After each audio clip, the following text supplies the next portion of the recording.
Hello, most lovely, kind, and peaceful, uplifting humans. I already did the ColourPop Barbie trying it. Hello, Oh no, most lovely. I've got to mute myself. It's funny, I'm still learning this live streaming kind of platform. So I wanted to talk about what I used today before I did the ColourPop Barbie eyeshadow and lips and discuss a bit about my experience. So I have been trying some options from TJ Maxx, and it definitely seems that what they have in store is pretty different from what you can find online. It I don't know what their logic is if they have a ton of what they have online. I would say there's a lot more concealer in store, lip glosses, kind of random things. I did find a palette or two that I was happy with, and they were on pretty significant clearance. So things that would ordinarily be, I think, $65, $40 to $65, I got for 10 on clearance. Granted, some of it was crumbling, but I'm still excited about that. So I only learned about Anastasia in the last few years, and I'm used to using more affordable makeup than that, either from drugstore or theater type makeup. So I found a few of these. It's stick foundation from Anastasia, but it says banana. And I'm like, what's banana? Is this the color? I mean, it's light, and I don't know if this is going to show up, but it is not the color of my skin. I don't know how much I'm trying to see in the monitor. That's it's very yellow and it's significantly darker. Like, I don't know that I would say that's to the level of theater makeup for me, but it's it's darker than my skin by a lot. As I looked up what's the deal with this banana, it seems that for typical skin tones, this would be like a highlighter. In fact, it says highlight. So it would brighten things, it would be lighter than their skin tone. Now, considering how yellow it is, I I mean, I guess it would work for medium or dark tones, but the funny thing is that it's called banana, but it seems like it's for almost anybody that's not super fair. So I really don't fully understand that. I don't understand the banana powder. I don't know if it's just a trend or what, but I figured, well, why don't I try using it as a foundation? I mean, if it's stick foundation, I wonder if it's the same formula that you would get if you got foundation in the color that you'd want. And why is my nose running? So I don't know if it's the same. I don't know if it's as pigmented, but I wasn't going in public today, and I kind of feel like make it work. Now, even in person, I'm not seeing a huge difference between my face and neck. Now, someone pointed out like when I get down here, it gets lighter, but that's more covered, so it's reasonable. And also, we've got shadows going on. I put a tiny bit of bronzer here, but I'm surprised because usually this has been on a couple hours. It would usually oxidize.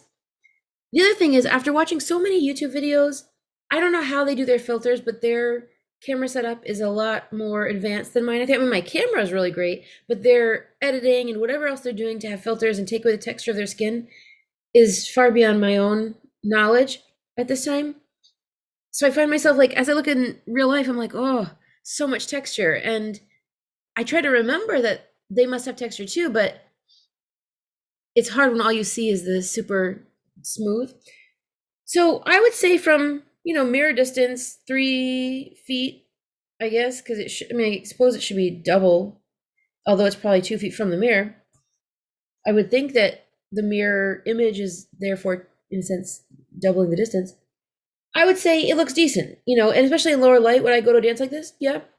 I mean, I never used to struggle with large pores, and I'm not sure that I am now, but definitely seeing more just bumps and whatnot. And the more I kind of really try new things and then look at the filtered people, it's a little tough to reconcile like, wow, how how different is my skin, and can I, if I have to go in public, can I just have a filter with me somehow? I like the way things look on the camera, but the camera is not exactly the same as real life. So I put this all over. Now, the good thing about this being darker was normally I have a hard time getting concealer to be any lighter than my foundation because everything is the lightest with me. So this was darker and I really spread it out. And I think that's what helped it with the color. I put some of this Infallible Full Wear concealer on, I think before I started under my eyes. And I think I did it again after in the usual places. Maybe not here. Can't remember. But trying different things. I am finding as I'm getting back into concealer after kind of being away from it for a while, how different the formulas are. Like the Tarte creaseless one is so sticky and draggy and tacky and gluey. I kind of like it. I mean, it definitely takes some pressure to move it under the eye, but I feel like it clings better. Whereas a lot of these are more, I don't know if they're actually water based, but they feel more like foundation. The Flower Beauty one has been so interesting because I would say it's the most floaty, airy feeling one. And this Infallible Full Wear is pretty good coverage. I used to love the Infallible foundation, but then when they reformulated it to the Black Pump, I felt like it wasn't full coverage enough, and it was, I mean, I don't mind the heaviness, but it felt like for the amount of heaviness it had, I felt it should have had better coverage. So that's when someone told me about the Maybelline Superstay, which I've been pretty happy with. Now, I feel like when I just throw it on and get out the door, all of that is better than my bare face with acne and dark circles and whatnot. However, I guess because I'm so used to thinking about how things look from the stage, I forget that up close acne shows through, scars show through, scabs rather, like current blemishes show through. And so my friend pointed out, like who, he's very not aware of makeup, and he'd only seen like one person put on makeup, and he's like, "Oh, so you've got some blue here." I'm like, "Blue," and I realized that was basically like a scab type situation. The dried blood basically being seen through the makeup kind of appeared blue to him. So for all he knew, I stuck on a chunk of blue eyeshadow or something. I It didn't kind of occur to me that those things are perceived close up because again, my mind pictures things how they will be from the stage or the screen. But for my first try of the Infallible Full Wear, I like it. I think it's decent coverage. As I look under the eyes now, I feel like I can see some of the dark circles, and on this eye, I think some of the blue eyeshadow I had to sweep away. On camera, I think it looks just fine. Camera to me seems more yellow looking than real life, but overall, the other thing is, I definitely see creasing here. I would say the creasing here is not terrible. I mean, it's there. I wonder. I tried, I think, sweeping away with powder earlier. I didn't even realize I brought my little brushes with me. I don't know if I accidentally locked those in with the powder or it's just from time. I don't know what to make of it. I did use setting spray. I also refreshed with some like hydrating spray. So after I did the stick foundation, I keep wanting to call it clay because I think Tarte looks very much like this. Now this is 9 grams, 0.32 ounces. I think the Tarte is very similar, if not maybe 8 grams. And I've used this a couple times, but in case you want to see how far this comes up, I would say that's decent. I mean, it's not super wide. I also see flecks over here. I don't know if those are dark flecks. I don't remember seeing that before. Let's see. Yeah, it's very shiny on the outside. I'm wondering if that's almost feels like oil coming off of it. Maybe that's the case. And again, this banana business may be different than the foundation. I might want to try calling them. As I recall, when I called them before, they were very happy to talk a fair amount. Now, as I retract it, this is how far down it is. So it's possible that it started out flush with this or a little bit above. But based on this experience, I think I got this for like $4 on clearance. I'm glad I tried it. I can't say I'd recommend it. Maybe for stage. I don't know. I mean, the creasing, it's not just creasing. It feels like it's disappearing from parts of the creases. Again, on camera, I think it looks just fine. In real life, no one's this close to me, especially during a pandemic.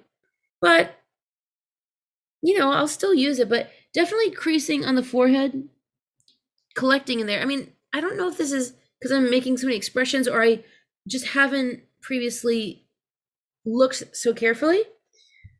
I also follow this up with the Flower Light Illusion Perfecting Powder in, I think, porcelain, lightest color. But the other day when I put this over, I think their liquid foundation, it like darkened it. So I think I even started with, I tried putting this on first to see how much coverage it would give. I did not feel it gave very much. It does come with this sponge, which I haven't yet used.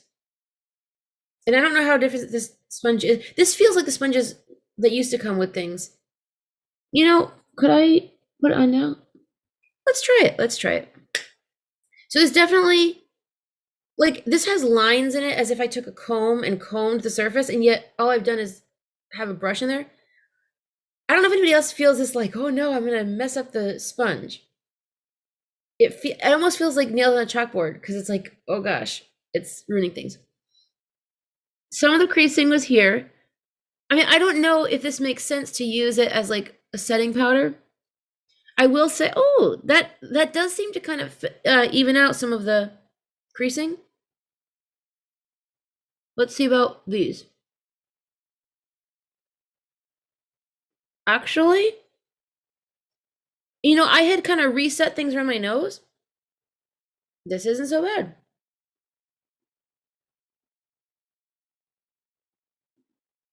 I am liking that better than I thought. It is a little seemingly darker again. Let's see how it does around the nose.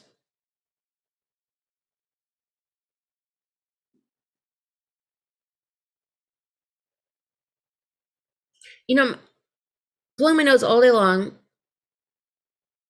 Okay, what I like here is as the crease happens, it like leaves crevices sort of parts that don't have makeup anymore. Granted, I'm probably not going like this to anybody, so they might not see it. And I can't tell if it's accentuating them yet or not. Let's try the forehead. I feel like I gotta pull this back to get in there. I don't know if this is a new thing with not being a super young person or what. But I don't want to like drag it, so I'm just tapping. And the other thing is I'm realizing I don't think I'm oily. I think I used to think I had maybe combination. And I would, I don't know if things change. And I kind of almost wonder if people would describe their oiliness more because I feel like some people, the oil might be more slippery. I mean, I can't remember which oils we put on that are more slippery. Maybe like sunflower oil or safflower oil. But then other people's oil, I feel like it's more sticky. But I almost wondered, like, is that still count as being oily, or is that when you're not producing much oil? I don't know. I feel like the dry skin people just don't have the oil at all. But what if when you wash your face and it feels tight, and then you get oily hours later, it's like a sticky thing, but it's not like pouring out oil to where you need to repowder. So I kind of wish that for as many people that talk about being oily, I almost wish they would go into more detail. So I'm not someone who usually carries makeup with me. I mean, I guess I have some backup, but I don't usually touch up my makeup on the go. I try to like set it and forget it. That's why I love the long wear lipsticks. But if I did need something, I think that this Flower Light Illusion Perfecting Powder could work. Now, I don't know where the light illusion comes in. It's not shimmery. I do think it's accentuating some creases there. So I can't tell if it's actually better. I mean, it has filled in the lack of makeup, but I'm almost wondering if it is increasing visual texture. So that I think takes care. Oh no, there's one more thing. So I don't know where this purple came from because this is the one I just got. What is this purple? I don't think it's eyeshadow. What could it be? What did I use recently? Not face paint. Oh, maybe the eyeliner, it's that color. So I've used this for a very long time. You get so much. You get 2.3 ounces, 65 grams, which to my recollection is like the largest container of powder that you can find at the drugstore or maybe anywhere. I feel like this is what's been around forever. Now, I loved it when they had this other formulation that they only seem to have temporarily and haven't had since. I haven't. The translucent extra coverage seemed to always make things too dark, but that's before the makeup companies came out with like the super light makeup that actually works for my skin tone. When I've been using this the last few days, it doesn't seem to darken it too much the way it seemed to with the shades that were just barely getting by, kind of on the not quite light enough side. That, you know, when their lightest shade might be ivory, let's say. But again, someone told me about the Maybelline Superstay. They have like porcelain and I forget what else. And now the infallible comes in like pearl, but again, I don't feel like it's full enough coverage. Anyway, so this was sent out to be reviewed, and lately I've been using the colored ones, like the, I don't know if it's rosy beige or naturally neutral, and feeling like that works interchangeably. I actually don't know there's that much difference. I should maybe try like half and half or on my arm or something. But anyway, I suspect that because this is translucent, but how can you have translucent and extra coverage? That implies there's a tint. So I don't know if the other people who got it were getting different colors or how it worked, but it's talc based. It's got a nice scent. I don't know how they have mineral oil in powder. To me, that makes no sense. I don't have it with me right now, but it comes with a cute little powder puff that I don't tend to use on my face as much. I end up using it when I'm putting powder elsewhere, not necessarily this powder, but like body powder. The scent, I guess I usually smell it when it's in a cloud. It's perfumey. I mean, I feel like when people talk about old lady powder, I think this is it, but they used to have like a cardboard container. They have this plastic container. Now, as an artsy crafty person, I like to then, you know, change this into something fun, either painting it or glittering it, putting jewel type things over it, and even sometimes 3D elements on it. And at least in my experience, it's better to just leave the label on because trying to get it off, it's really stuck on there. But let's see, the description says, featuring an exclusive micro-spun formula where loose powder particles are spun and swirled until they reach a cloud-like softness. This ultra-smooth powder hides tiny lines, wrinkles, and blemishes and gives a new softness to your skin. Used to set makeup or as a foundation. Long-lasting, dermatologically tested. I guess it's long-lasting in my experience. I bet this would help with people who have oily skin. I don't know how it hides tiny lines, wrinkles, and blemishes. And because it's not, I mean, it says you can use it as a foundation, but I don't agree. I feel like it doesn't have color. Even the colored ones, I don't think have enough color. I mean, I feel like it would give so little coverage. Maybe there's a way to test that, but to me, this has always been for setting. It works great for the theater because a lot of the theater setting powders have fewer ingredients, but they're much harder to get a hold of. I mean, I guess you could go to the websites now, but prior to the websites, you'd have to like order it on the phone or through a catalog or just hope the head of the makeup department had some. But I think for a stage, you could probably just use cornstarch. I probably bet baby powder would work. But either way, I think this is kind of an old standby. There's not really new technology to it, so it's definitely worth a try. You know, I think these are usually like $6, maybe a little bit more depending where you shop, but it's just such a staple. And it says a beauty legacy since 1935. Now, I don't know if that means this powder or the company by Coty. It just seems like this is good to experiment with because you get so much for an affordable price. You don't need to be hanging on to every last particle. And I know it says it's like air spun. I'm assuming that means mixing the ingredients together. I cannot imagine that. I mean, people talk about finely milled powder. I don't know if this is finely milled. I bet there's more finely milled out there where it feels different. I'm not seeing silica in the first half of the ingredients. I've been seeing silica a lot in other powders recently. There is titanium dioxide in here. which I think gets talked about more these days. I also don't know how they have vitamin E in here when that's usually like an oil. But so I'm guessing that air spinning is to mix it and not to, I think grinding is what would make it more finely milled. But these are things other people probably know more about who make the makeup. For blush, I've been using this Body Shop Marshmallow. I think it's pretty light, but I also think it comes out nicely. I feel like, hello, I'm very light, so but in the past I've used such bright options that it in my mind those bright darker ones you just use less of it. I even used one that I think I got on clearance a long time ago. I'm pretty sure it was made for people at the other side of the skin tan spectrum, but it worked for kind of like a contour situation in the days before contouring was so popular. So this went on first.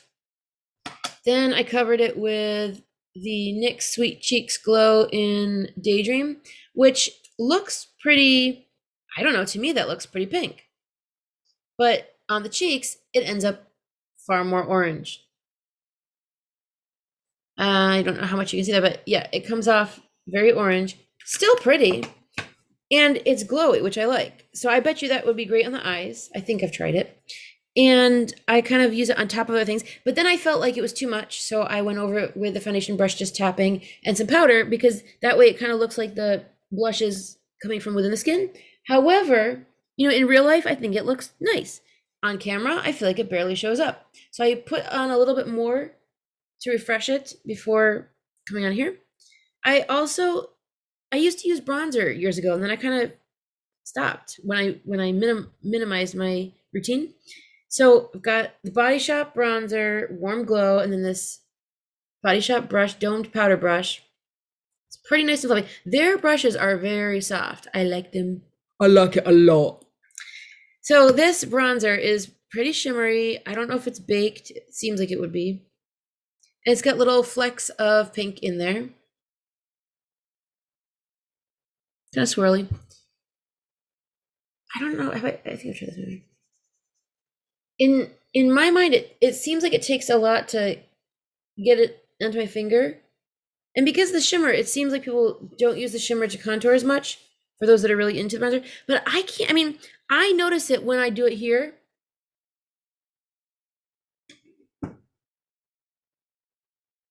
But I find I don't see it as much when I do it up here.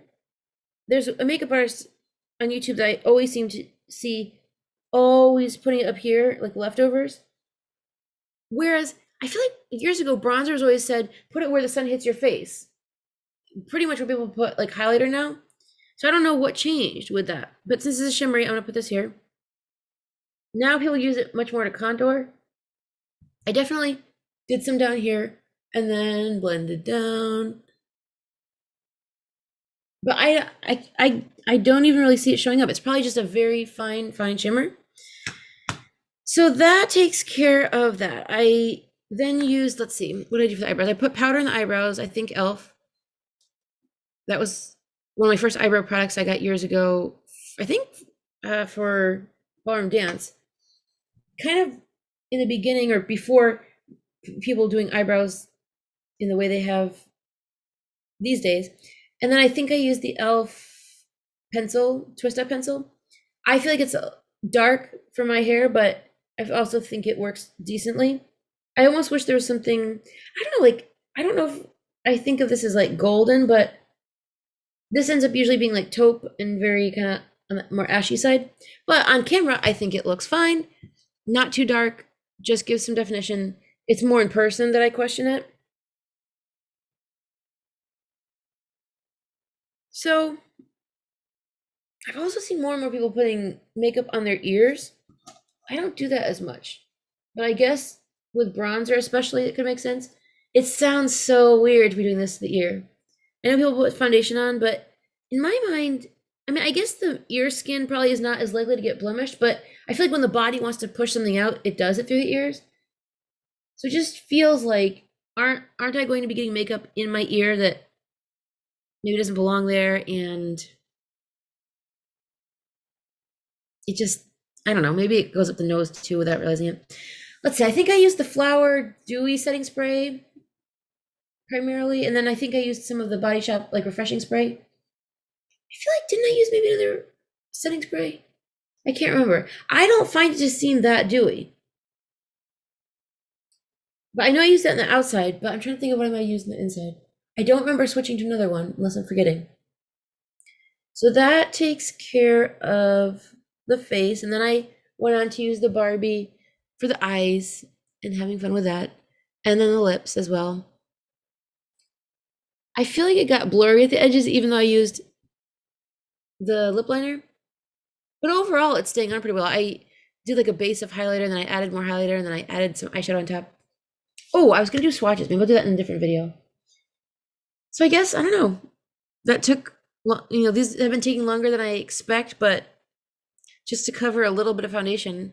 Again, it's interesting these days with so many of us on Zoom and having our Zoom touch up appearance and whatnot, and wishing we could take that with us. And also how different things look. Like I said, the blush looks just about right in person and barely shows up on camera. So these are things you gotta weigh, especially if you're gonna be on camera and then in real life.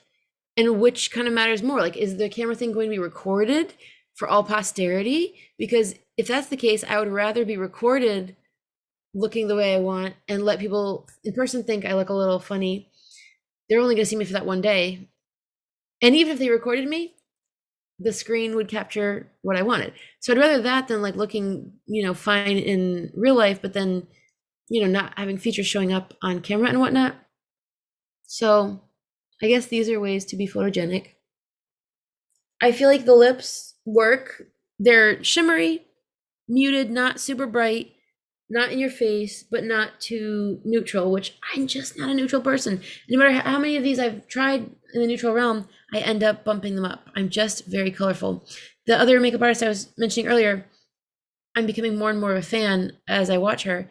And she's all about like the natural looks and, more muted colors. And I think she has mentioned that her viewers want to see her with more color. So I kind of feel like, well, I can be the colorful tie-dye person, and she can take care of the nude and muted because it looks great on her. And I guess it's okay on me when I do it. It just, for me, it just, I'm so like this. Like even in art class, I remember we did a still life. What did I just knock into? Somehow this got makeup under my finger, but where was the makeup? In art class we did a still life, and the back was like a tan natural colored cloth, kind of like this makeup brush, and maybe this. And so the shadows were in the realm of tan, and there's like a flower, a mug, etc. Pretty much everybody in class, although their paintings look different, their colors were all as if they were from the same palette, very kind of real to life. But I don't like those colors. So my background, I basically used like this kind of like almost like this as my highlight and shadow, but everything was super vibrant. Like it's you don't find neon colors in oil paint, at least not at that time.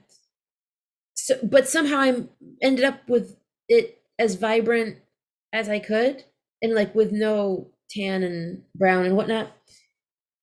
I know that when we each had our own painting showcase, I have a picture of that somewhere. But what I really wish is that I had everyone's paintings together and then mine like sticking out like a, not a sore thumb, but the usual lone wolf situation. Just to show like, yeah, everybody else had the same colors. I wasn't graded down for it. It was fine, but there was one thing where the way the light was reflecting from the back of the classroom, I saw it very differently than the other people did. So he had to like have me look at it more closely. But I thought that was when we were doing the pointillism. I'm like, I could not tell how he could tell that I was seeing it so differently from these big blobs of paint. But either way, it's fun to do art on the face. I've kind of always loved painting in 3D. So that's why I ended up doing face paint and makeup, because I'm not having to sculpt the face and like create it, but I'm getting to paint on a 3D surface, which has always been my thing. Some people like to sculpt, some people like to paint on flat surfaces. I like painting on 3D surfaces. So there we go for now. I may be back with swatches soon. Hope that you feel the love of heaven raining down upon you. I hope you're filled with peace. I hope you are filled with love. I hope that you bring love to the world and share it with others. And as much as possible, aim to be uplifting to others around you, because we just never know what others are going through. And the world needs so much positivity, and we can bring it. So let us go forth in love and peace, and may peace be with you.